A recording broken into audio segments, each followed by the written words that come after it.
Channel BSTC classes पर।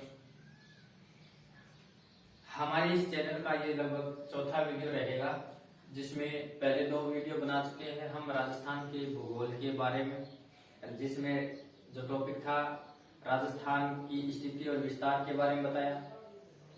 उसके बाद में आगे वो भी प्रोसेस रहेगा, वो भी बताया जाएगा, लेकिन इसमें इतिहास के बारे में बताना जरूरी है, क्योंकि BSTC में राजस्थान का इतिहास, कला, संस्कृति और भूगोल ये तीनों टॉपिक आते हैं। तो आज एक पहले वीडियो बनाया था प्रमोद सर ने, राजस्थान का सामान्य परिचय, जिसमें राजस्थान का जो अलग अलग समय में समय के अनुसार जो नाम रहे उसके बारे में जानकारी दी।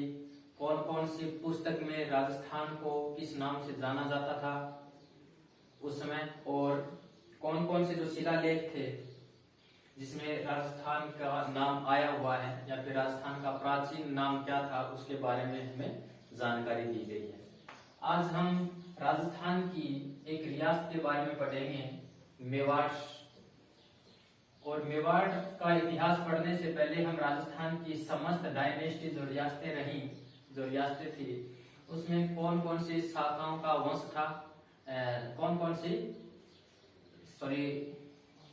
किस किस वंश का शासन रहा, इसके बारे में हम जानकारी लेंगे। जैसे हम ऐसे अजमेर से स्टार्ट करते हैं।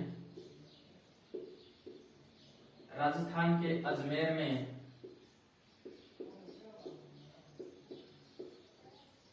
चौहान वंश का शासन था।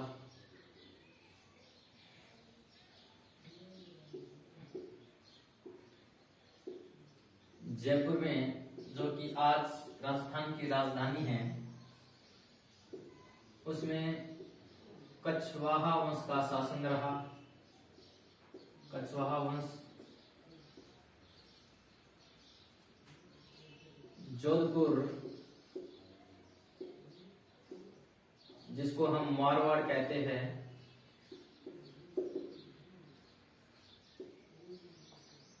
इसमें राठौर वंश का शासन था।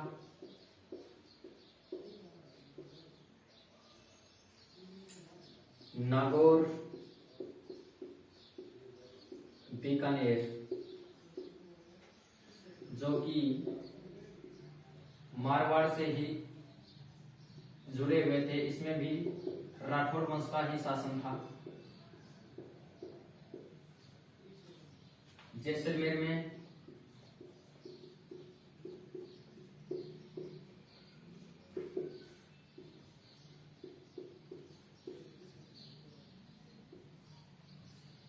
भाटी शासकों का शासन था। भाटी शासकों का शासन रहा। सिरोही, जालौर,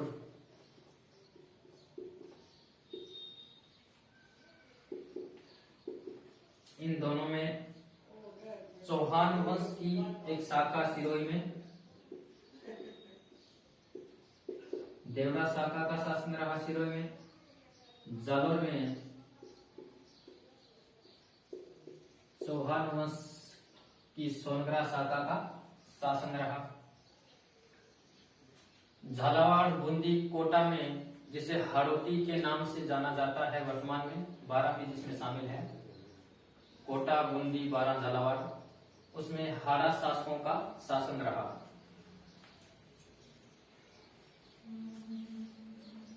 एक बार पुनः देख लीजिए इसको, कि अजमेर में चौहान वंश का शासन रहा, जयपुर में कछवाहा वंश, जोधपुर, जिसको मारवाड़ कहा जाता है, राठौर वंश, नागौर और बीकानेर, जो कि मारवाड़ से ही सीमा साझा करते हैं, इस वजह से यहाँ पर भी राठौर वंश का ही शासन रहा। जैसलमेर में भाटी राजपूतों का शासन था। सिरोही में चौहान वंश की देवड़ा शाखा का शासन था। जालौर में चौहान वंश की सोनगरा शाखा का शासन रहा। मेवाड़ के इतिहास को जानने से पहले हम मेवाड़ का जो क्षेत्र है, वर्तमान में जो जिले आते हैं उनमें से कौन सा मेवाड़ क्षेत्र में आता था? वो रहेगा अपना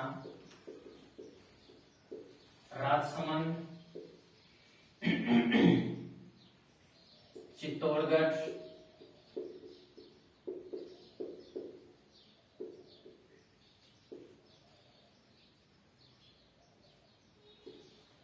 उदयपुर, भीलवाड़ा।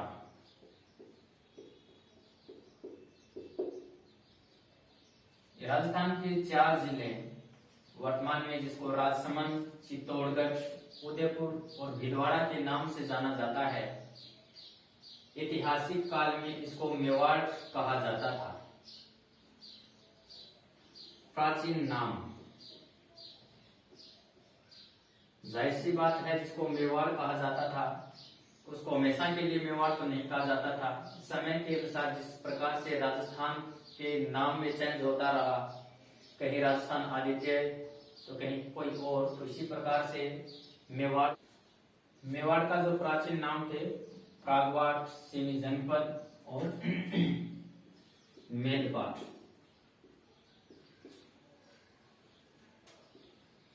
मेरों का शासन था इसलिए मेदपाट हो गया।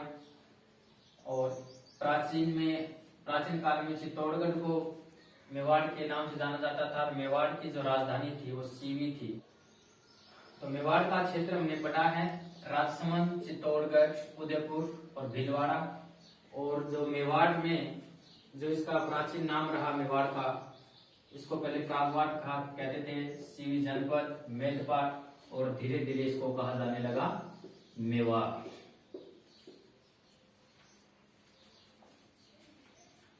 दो इतिहासकार हुए हैं राजस्थान में जो कि फेमस, एक मोहनोद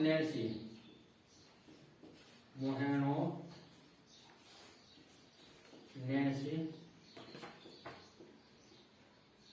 और दूसरा जिसे हम राजस्थान में घोड़े वाला बाबा के नाम से जानते हैं, कर्नल जेम्स टोड।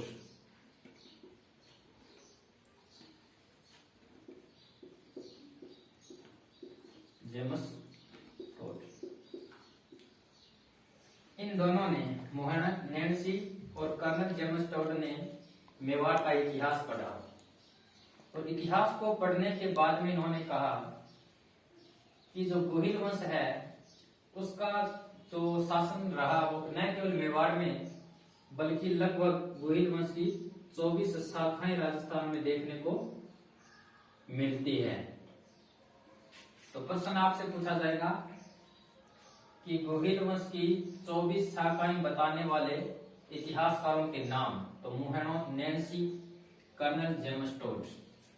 यानी हम जो मेवाड़ पढ़ रहे हैं उसमें गोहिल वंश है, और उस गोहिल वंश के बारे में जब मोहनोद नैणसी और कर्नल जेम्स टोड पढ़ते हैं तो इतने मतलब जो मेवाड़ की जो हिस्ट्री थी इन दोनों इतिहासकारों को प्रभावित करती है। और उन्होंने फिर खोजबीन की तो उन्हें पता लगा कि जो गोहिल वंश की लगभग 24 शाखाओं ने राजस्थान में राज किया है। मेवाड़ में गोहिल वंश का शासन रहा। इस प्रकार की जो जानकारी है हमें, ये सामोली का जो अभिलेख है, सामोली अभिलेख,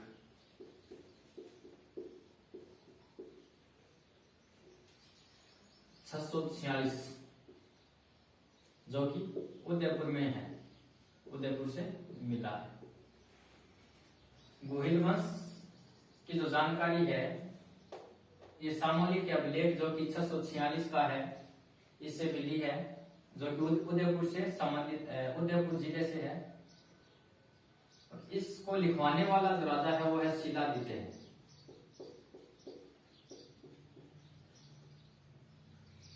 और शिलादित्य कहता है कि मैं शिलादित्य 646 में सामोली के इस अभिलेख को लिखवा रहा हूं और मैं गोहिल वंश का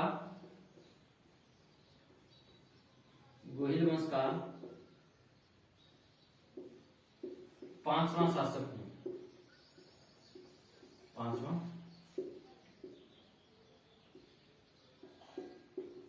शासक, यानी शिलादित्य ने सामोली का अभिलेख लिखवाया 646 में, और इस अभिलेख में इन्होंने लिखवाया कि मैं शिलादित्य गोहिल वंश का 5वां शासक हूँ। 5वां शासक का मतलब 1 2 3 और 4, मतलब इससे पहले 4 शासक और भी थे। तो शिलादित्य ने सामोली के अभिलेख में बाकी जो 4 शासक थे उनके नाम भी लिखवाए हैं। पहला बताया गुहादित्य,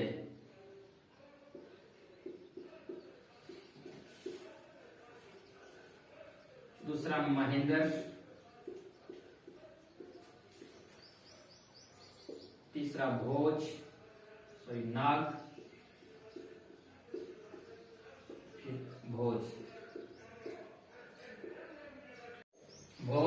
और भोज के बाद आता है शिलादित्य, जो कि सामोली का अभिलेख लिखवाता है। और शिलादित्य जो है अपने आप को 646 का शासक बताता है कि मैं 646 के समय शिलादित्य सामोली के अभिलेख को लिखवाता हूँ और अपने आप को गोहिल वंश का 5वां शासक बता रहा हूँ। जो इतिहासकार थे उनको डायरेक्ट इस बात का तो नहीं पता था कि गोहिल वंश की स्थापना कब हुई, लेकिन गुहादित्य के नाम से उन्होंने पता लगाया कि इस बंदे ने गोहिल वंश की स्थापना जरूर की होगी। तो यहां तक 646 से लेकर के पीछे यानी 4 शासकों 3 बीच में छोड़कर चौथे तक पहुंचना मुश्किल है। तो इतिहासकारों ने प्रत्येक राजा को कम से कम 20 साल के लिए माना कि कम से कम 20 साल तक प्रत्येक राजा ने शासन किया होगा, क्योंकि हो सकता है किसी राजा ने 10 साल तक ही शासन किया हो, तो हो सकता है किसी ने 30 साल तक किया हो। तो इस प्रकार से प्रत्येक में से निकालना शुरू किया कि शिलादित्य ने 646 में शासन किया, इससे 20 निकाला तो जो राजा भोज था वो 626 के पास था आसपास, फिर 20 और निकाला तो 606। नाग जो राजा था उन्होंने 606 के आर पार मेवाड़ में शासन किया। महेंद्र 586 के आसपास मेवाड़ में शासन किया, और गुहादित्य जो था उन्होंने 566 में के लगभग मेवाड़ में शासन किया। तो इस प्रकार से इतिहासकारों ने कहा कि 566 में मेवाड़ में गोहिल वंश की जो स्थापना की थी वो राजा गुहादित्य था।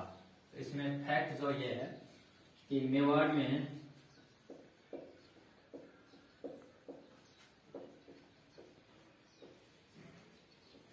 गोहिल वंश की स्थापना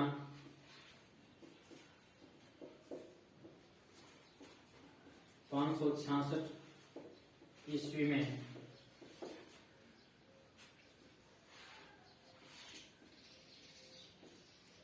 गुहादित्य ने की थी। तो प्रश्न पूछा जा सकता है कि मेवाड़ में गोहिल वंश की स्थापना किसने की? गुहादित्य। कब की? 566 ईस्वी में। मेवाड़ में 566 में ईस्वी में गुहादित्य ने गोहिल वंश की स्थापना की। यह जानकारी किस अभिलेख से मिलती है? तो यह अभिलेख होगा सामोली का अभिलेख। सामोली का अभिलेख, सामोली अभिलेख।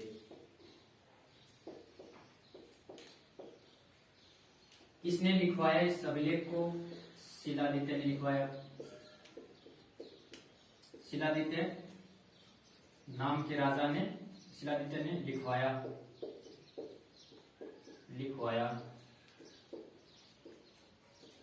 कब लिखवाया?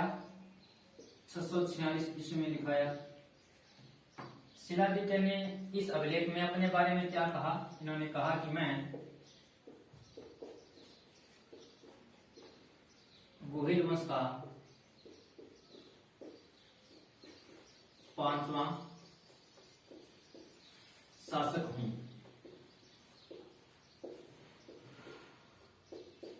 और जो पीछे 4 और शासक थे उनका नाम भी उन्होंने बताया, गुहादित्य, महेंद्र, नाग, भोज और 5वां अपने आप को शिलादित्य बता रहा है। और गुहादित्य की जानकारी निकालने के लिए कि गुहिल वंश की स्थापना गुहादित्य ने की, तो इतिहासकारों ने प्रत्येक राजा को कम से कम 20 साल तक के लिए चुना कि कम से कम प्रत्येक राजा ने 20 साल तक तो शासन किया ही होगा। इस प्रकार से प्रत्येक राजा में से 20 साल अगर हम कम करेंगे शासन काल में से, तो 566 जो ईस्वी आएगी, उस समय मेवाड़ में गुहिल वंश की स्थापना की थी गुहादित्य ने। यही एक और बताते हैं। सामोलिक अभिलेख में जानकारी और मिलती है। जावर माता या क्षेमकरी माता, सामोलिक अभिलेख में जावर माता या क्षेमकरी माता की मंदिर के निर्माण के बारे में जानकारी मिलती है। इसके निर्माण के बारे में जानकारी मिलती है कि जावर माता का जो मंदिर है उसका निर्माण जेतक मेहतर ने करवाया था। तो प्रश्न ये भी पूछा जा सकता है कि जावर माता या क्षेमकरी माता का मंदिर कहाँ है? उदयपुर में है। जावर माता या क्षेमकरी माता के मंदिर का निर्माण किसने करवाया? जेतक मेहतर ने करवाया। या ये पूछा जा सकता है कि सामोली का अभिलेख राजस्थान के किस मंदिर या किस माता के मंदिर की जानकारी देता है? तो वो जावर माता या क्षेमकरी माता के मंदिर के बारे में जानकारी देता है। वास्तविक नाम, वास्तविक नाम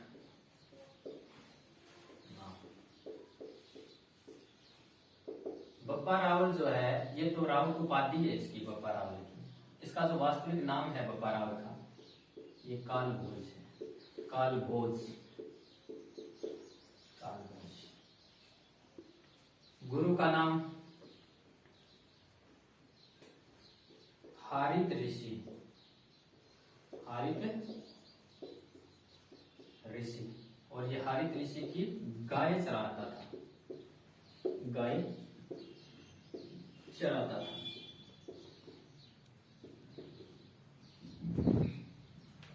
बप्पा रावल अपने गुरु हारित ऋषि के साथ जंगल में रहता था और उनकी गाय चराता था। हारित ऋषि बप्पा रावल की सेवा से प्रसन्न होकर के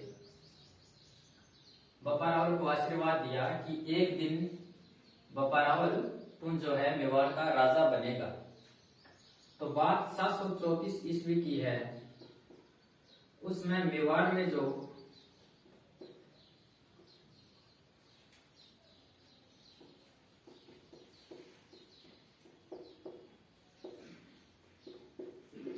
मेवाड़ के शासक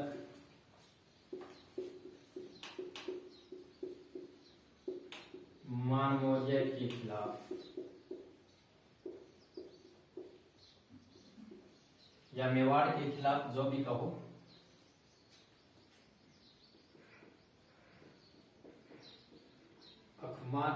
अफगान सेना ने आक्रमण किया। आक्रमण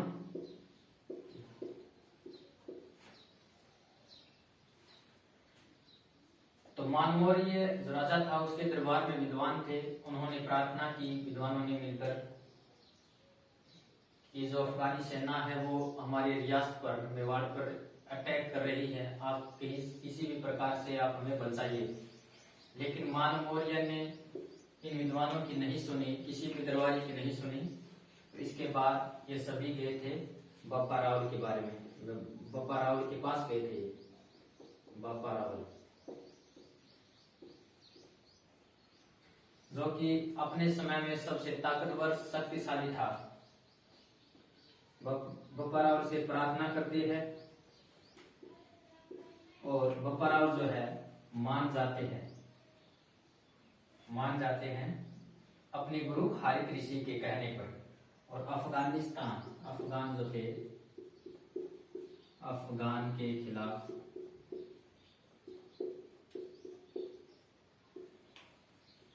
युद्ध जीतते हैं।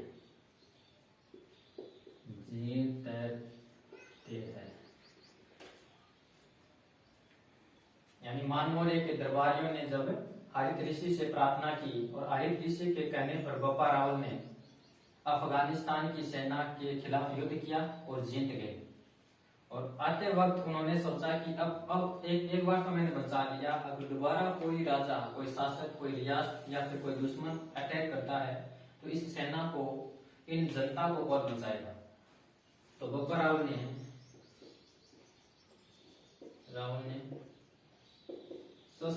734 में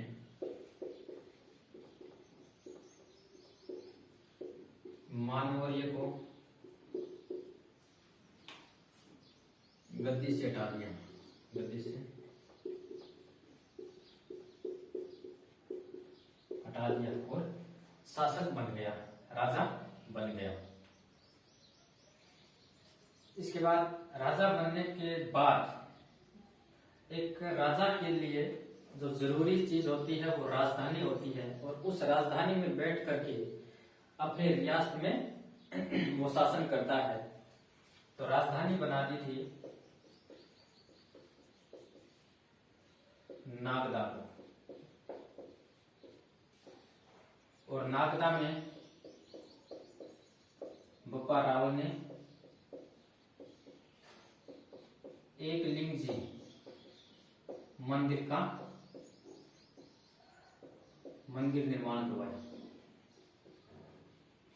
निर्माण करवाया। वर्तमान में नागदा को कैलाशपुरी के नाम से जाना जाता है। क्यों? क्योंकि भगवान शिव जो है वो कैलाश पर्वत पर रहते हैं, और बप्पा रावल ने एक लिंग जी के मंदिर का निर्माण है वो नागदा में कर दिया, और नागदा का नाम जनता ने उसको पलटकर राजा को कहा और उसका नाम कैलाशपुरी कर दिया।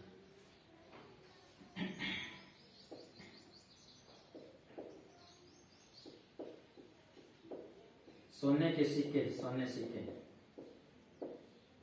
बप्पा रावल ने अपने शासनकाल में सोने के सिक्के भी चलाए थे, जो कि 115 ग्रेन के थे। ग्रेन का मतलब होता है गेहूं, और 115 गेहूं के दाने को चुन करके जब हम उसको तौलते हैं तो उस तौल के, उस वजन के बराबर बप्पा रावल के द्वारा चलाए गए सिक्के, एक सिक्के का वजन था, तो 115 ग्रेन का।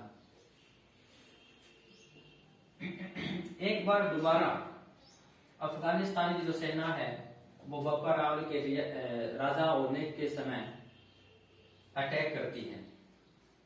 तो इस समय जो है बप्पा रावल उस मुस्लिम सेना का सामना करते हुए,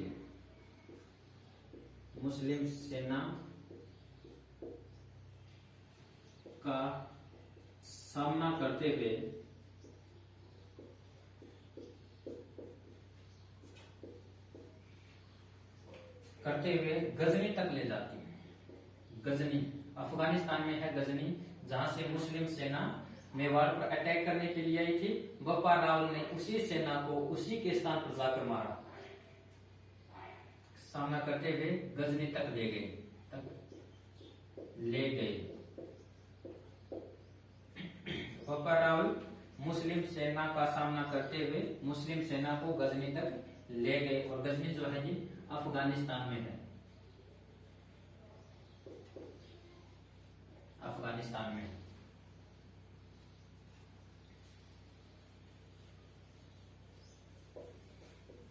एक बार पुनः देख लो कि बप्पा रावल का वास्तविक जो नाम है वो कालभोज है। बप्पा रावल जो उपाधि है केवल, इसके गुरु का नाम है हारित ऋषि, और हारित ऋषि की गाय चराया करता था बप्पा रावल। और इससे खुश होकर हारित ऋषि ने बप्पा रावल को आशीर्वाद दिया कि एक दिन तुम मेवाड़ के राजा बनोगे। 734 ईस्वी में मेवाड़ पर आक्रमण होता है, और उस आक्रमण के दौरान मेवाड़ का शासक था मान मौर्य। और मान मौर्य उस सेना का, विरोधी जो सेना थी, दुश्मन सेना, उसका सामना नहीं कर पाती है, नहीं करता है। तो मान मौर्य के जो दरबार में विद्वान थे, दरबारी थे, वो सभी मिलकर हरित ऋषि के पास जाते हैं और कहते हैं कि आप किसी भी तरह से हमें बचाए। मान मौर्य जो राजा है हमारा, वो विरोधी जो सेना है अफगानिस्तान की, उसका सामना नहीं कर रहा है, अन्यथा हम जो है बेमौत मारे जाएंगे। तो हरित ऋषि ने बप्पा रावल को कहा कि तुम जाओ और अफगानिस्तान की जो सेना है उसका सामना करो। हरित ऋषि के कहने पर कालभोज अफगानिस्तान की सेना के खिलाफ युद्ध जीत लेता है। उसके बाद जब वापस आता है तो उस समय ये सोचता है कि क्यों न खुद राजा बन जाए। तो वो रावल ने, जो बप्पा रावल था, 734 ईस्वी में मान मौर्य को गद्दी से हटा दिया और खुद राजा बन गया। राजा बनने के बाद शासन करने के लिए एक राजधानी की जरूरत होती है, जहां पर बैठ करके राजा जो है अपने रियासत में जो है शासन कर सके। तो इन्होंने राजधानी बनाई नागदा। नागदा में एक लिंग जी का मंदिर बनवाया। नागदा को कैलाशपुरी कहा जाता है एक लिंग मंदिर के निर्माण की वजह से, क्योंकि भगवान शिव जो है कैलाश पर्वत पर रहते थे। बप्पा रावल ने अपने समय में सोने के सिक्के जारी किए थे, जो कि 115 ग्रेन के वजन के बराबर थे। और बप्पा रावल ने एक बार दोबारा, जब जो बप्पा रावल राजा थे, उसमें मुस्लिम सेना आक्रमण करती है, तो उस समय बप्पा रावल जो है मुस्लिम सेना को हराते हुए उनके खुद की जगह यानी गजनी की सेना थी और गजनी ले जाकर ही उसको हराया। और इसमें एक जानकारी और मिलती है, जब गजनी लेकर गया था तो वहां का शासक था सलीम, और सलीम को गद्दी से हटा दिया,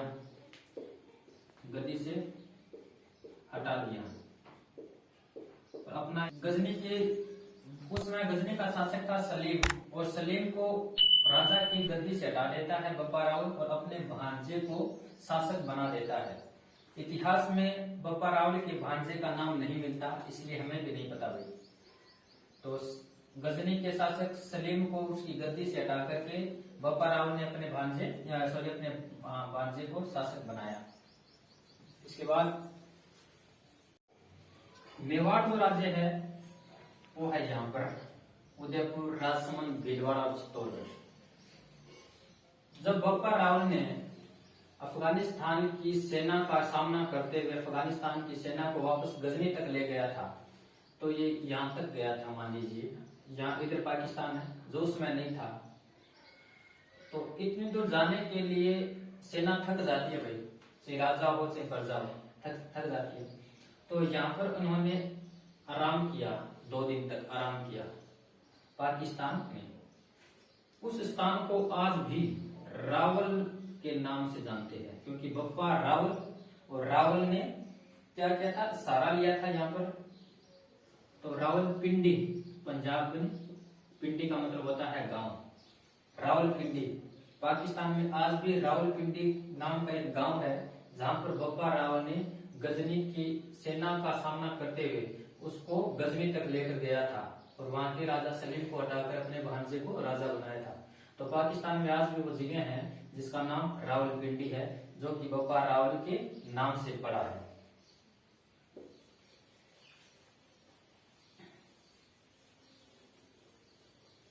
एक इतिहासकार हुए हैं सीवी वैद्य,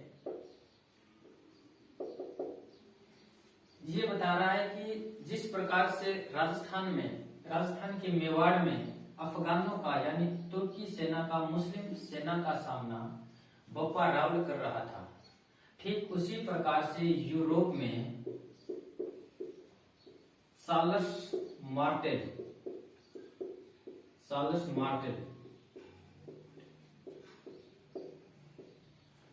अफगानिस्तानों की सेना या मुस्लिम सेनाओं से अपनी प्रजा को बचा रहा था।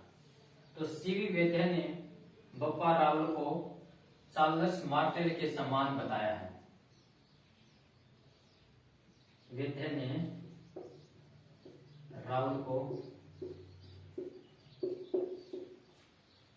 चार्ल्स मार्टेल कहा, ऐसे भी कह सकते हैं हम चार्ल्स मार्टेल, क्योंकि जिस प्रकार से मेवाड़ में बप्पा रावल अपनी प्रजा की रक्षा मुस्लिम सेना से कर रहा था, ठीक उसी प्रकार से यूरोप में चार्ल्स मार्टेल नाम का एक राजा मुस्लिम सेनाओं से अपनी प्रजा की रक्षा कर रहा था। उपाधियां,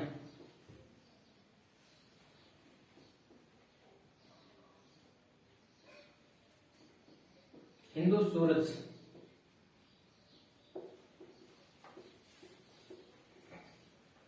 राजगुरु, चकवे।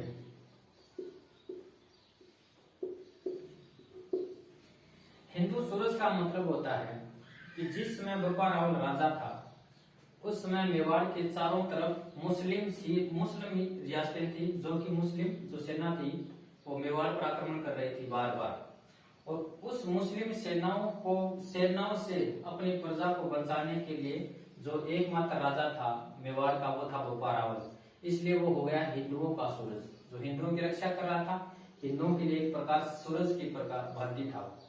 राजगुरु, एक ऐसा राजा जो साथ में गुरु भी था, यानी उसको इस बात की जानकारी थी कि सामने वाली सेना का जो विरोध है, जो उसके साथ लड़ाई जो है किस प्रकार से करनी है, मैदान से मैदान की लड़ाई करनी है या पहाड़ों में छुपकर वार करना है।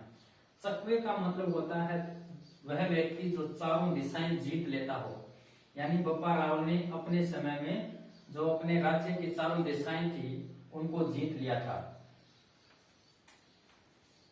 एक बार पुनः सीवी वैद्य ने कहा कि जिस प्रकार से बप्पा रावल मेवाड़ में अपनी जो प्रजा की रक्षा कर रहा था मुस्लिम सेनाओं से, उसी प्रकार यूरोप में चार्ल्स मार्टेल जो है राजा, वो अपनी सेना की अपनी प्रजा की रक्षा कर रहा था मुस्लिम सेनाओं से।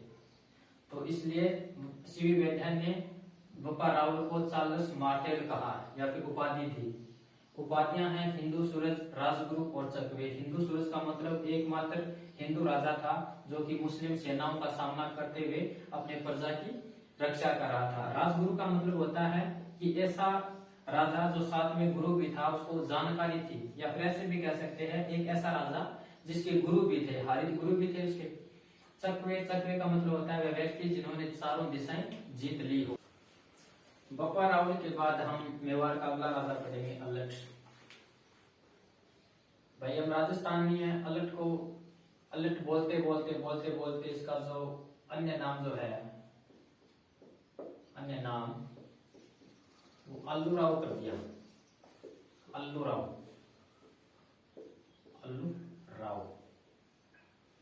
बप्पा रावल से राव की उपाधि स्टार्ट होती है, जो कि अलट अल्लूराव।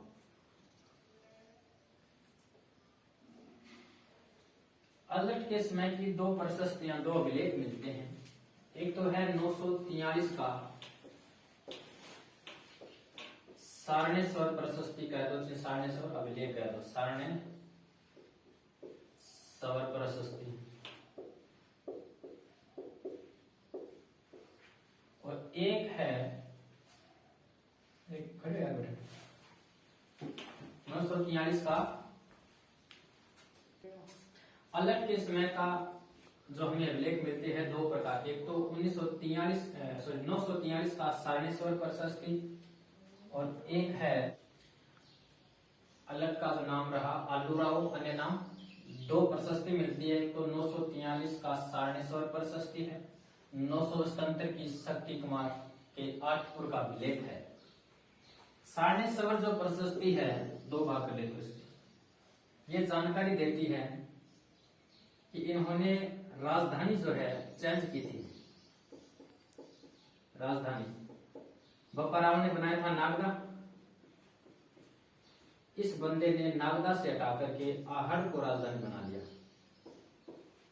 आहड़ को राजधानी बनाया। प्रश्न पूछा जा सकता है कि नागदा से आहड़ राजधानी बनाने वाले शासक का नाम अल्लूराव। आ से अल्लूराव, आ से आहड़, ऐसे याद कर सकते हैं आप। आहड़ राजधानी बना दिया। इन्होंने वराह मंदिर का निर्माण करवाया था। ये जो जानकारी हमें सारणेश्वर प्रशस्ति से मिल रही है, जो हम इधर लिखेंगे, और शक्ति कुमार के आठपुर के अभिलेख से जो जानकारी मिल रही है वो हम इधर लिख देंगे, ठीक है। इन्होंने वराह मंदिर का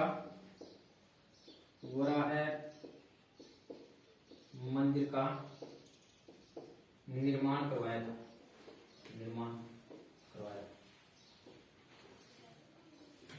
अब आप सोच रहे होंगे कि बप्पा रावल ने एकलिंग जी का मंदिर का निर्माण करवाया था, मतलब जो मेवाड़ के राजा थे वो शिव भगत थे।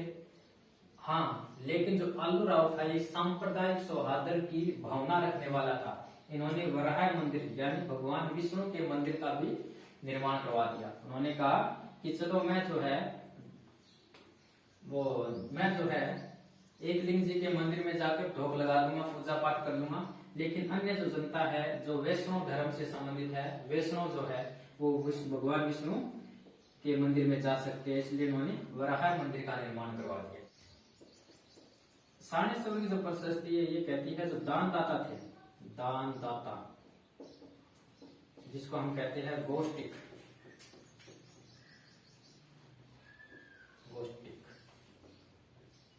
उनके नामों की भी जानकारी सारनेश्वर प्रशस्ति में लिखी हुई है। प्रशासनिक अधिकारी भी नियुक्त किए थे इस बंदे ने,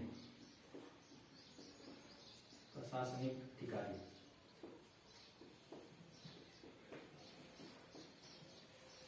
प्रशासनिक अधिकारी की भी नियुक्ति की थी आलू राव ने अपने शासन के दौरान, ये भी जानकारी मिलती है। तो प्रश्न आपसे ये पूछा जा सकता है कि मेवाड़ के इतिहास में एकमात्र राजा जिन्होंने अपने शासनकाल में प्रशासनिक अधिकारियों की भी नियुक्ति की थी तो वो है आलू राव। या ये प्रश्न जो प्रशासनिक अधिकारियों की जो जानकारी कौन सी प्रशस्ति देती है तो सारनेश्वर प्रशस्ति। कौन से राजा के समय? आलू राव के समय। अब बाकायदा इन्होंने प्रशासनिक अधिकारियों के नाम भी लिखे हैं,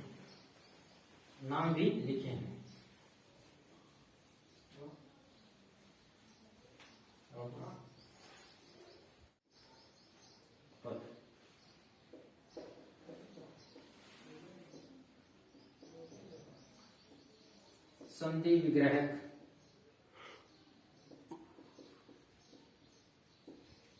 माते,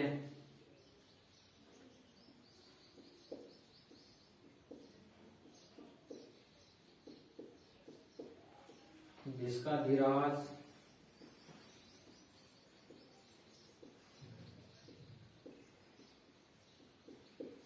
अक्षपटलिक,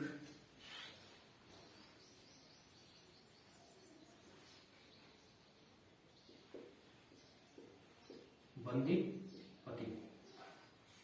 संधि विग्रह का मतलब होता है, संधि मतलब होता है जोड़ना, विग्रह का मतलब होता है तोड़ना। यानी एक ऐसा अधिकारी जो विदेश नीतियां जानता हो। आज वर्तमान में कह सकते हैं हम जयशंकर प्रसाद, विदेश मंत्री, यानी जो पास में जो नजदीक जो रियासत है उसके साथ किस प्रकार का जो तालमेल रखना है,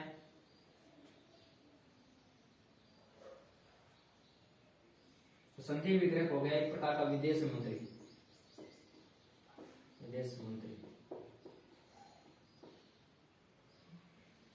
अमात्य का मतलब होता है राजा का वह मंत्री जो खास हो, मुख्यमंत्री,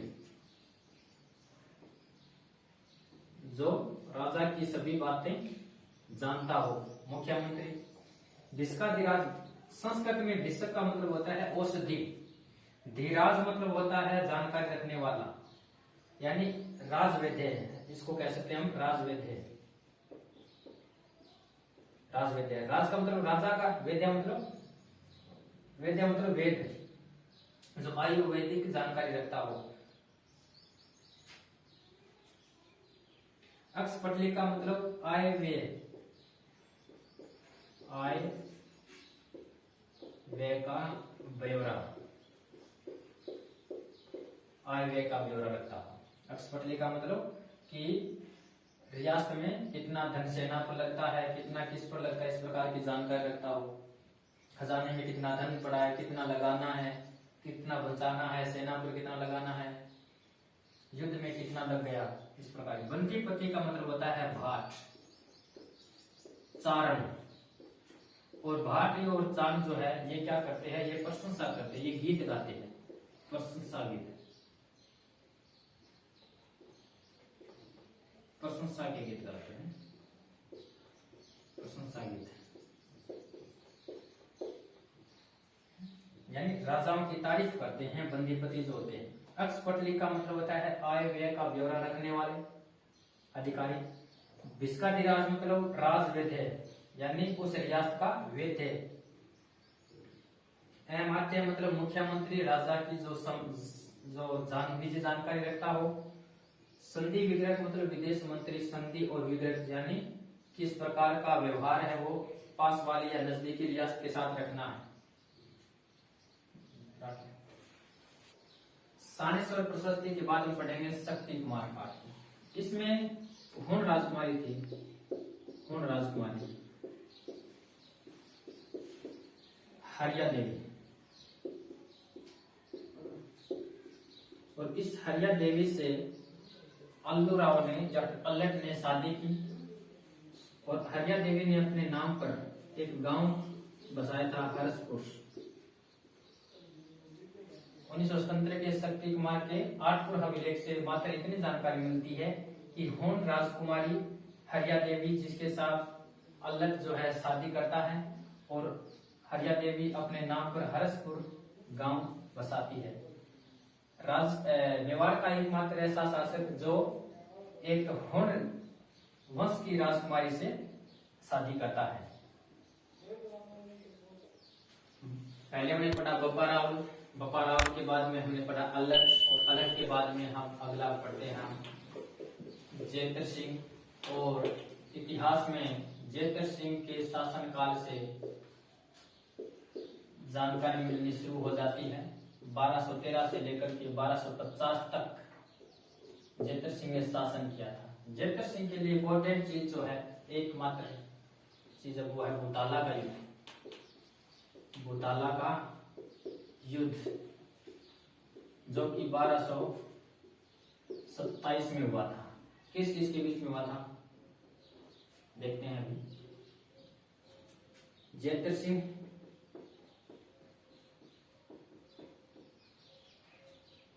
और दिल्ली का राजा था इल्तुतमिश।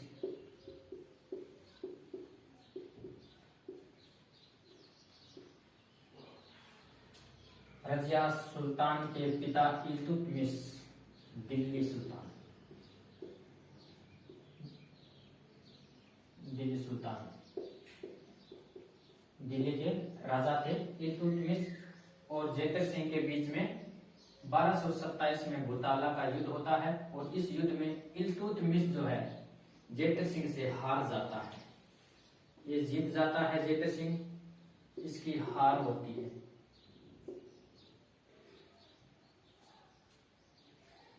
हमें इस युद्ध की जानकारी कहां से मिली, इसके बारे में हम चर्चा करेंगे।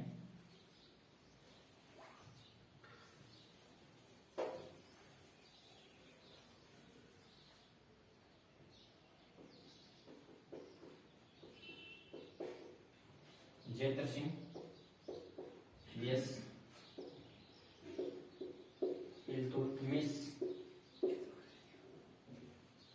ये हार गया, जयद्रथ सिंह जीत गया।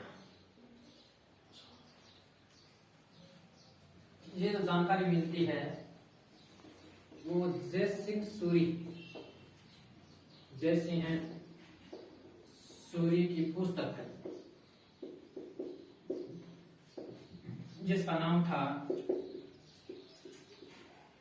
हमीर मद मर्दन। इसमें जो हमीर है वो इल्तुतमिश को कहा गया है। मद का मतलब होता है घमंड और मर्दन का मतलब होता है तोड़ देना। यानी हमीर के घमंड को चकनाचूर कर दिया था किसने? जयद्रथ सिंह ने। और अमीर जो है यहाँ पर इल्तुतमिश को कहा गया है। और जय सिंह सूरी की पुस्तक है हमीर मद मर्दन। इसमें 2 सेनापतियों की भी जानकारी दी गई है। सेनापति बालक एंड मदन इंपॉर्टेंट। प्रश्न पूछा जा सकता है कि भूताला के युद्ध में जयद्रथ सिंह की तरफ से लड़ने वाले उनके 2 सेनापति कौन कौन थे? एक बालक था, दूसरा मदन था। भुताला का युद्ध कब हुआ? 1227 में हुआ। किस किस के बीच में? जेकर सिंह और इल्तुतमिश के बीच में हुआ। जानकारी कहाँ से मिलती है? तो जय सिंह सूरी की पुस्तक है हमीर मद मर्दन, जिसमें हमीर का मतलब इल्तुतमिश है और जो सेनापति जो थे वो बालक और मदन। इसमें एक जानकारी और भी है कि जब इल्तुतमिश की सेना हार गई थी मैदान से, तब जब ये वापस भागी, तो ये भागती हुई सेना, लिख सकते हैं आप, भागती हुई सेना ने आहड़ को लूटा था। आहड़ को लूटा था या फिर राजधानी को लूटा था। राजधानी आहड़ थी, अल्लट ने बनाई थी। इससे पहले नागदा थी जो कि बप्पा राव ने बनाई थी। ये वापस आता है जेतर सिंह अपनी राजधानी में और देखता है कि हमने सेना को तो हरा दिया, लेकिन भागती हुई सेना जो मुस्लिम सेना थी वो हमारी तो राजधानी लूट ले गई। तब जेतर सिंह को मन में आया कि अगर सिंपल साधारण जगह में होगी, धरातल पर, समतल धरातल पर अगर हमारी राजधानी होगी तो आते जाते कोई भी लूट सकते हैं। तो आहड़ से अपनी राजधानी चित्तौड़गढ़ बनाने वाला जो शासक था वो जेतर सिंह था, जो कि पहाड़ों के बीच में है। तो आप ध्यान रख सकते हैं कि जब जेतर सिंह ने इल्तुतमिश की सेना को हराया, तो इल्तुतमिश की जो भागती हुई सेना जेतर सिंह की राजधानी या मेवाड़ की राजधानी को लूट लिया। जेतर सिंह ने वापस आकर जब देखा तो उन्होंने आहड़ से बदलकर अपनी राजधानी चित्तौड़गढ़ को बना दिया था। आज के लिए इतना ही काफी। कल हम इसके आगे के जो राजा है मेवाड़ के, उनके बारे में जानकारी आपको देंगे। अगर हमारा वीडियो पसंद आया हो, अगर आपको लगता है कि हमारी वीडियो पढ़ने के बाद में आपको कुछ समझ में आ रहा है, तो हमारे YouTube चैनल को सब्सक्राइब जरूर करें, लाइक करें और हमने कहाँ पर गलती छोड़ी है, कहाँ पर हमने मिस्टेक की है, वो हमें कमेंट में जरूर बताएं। जय हिंद।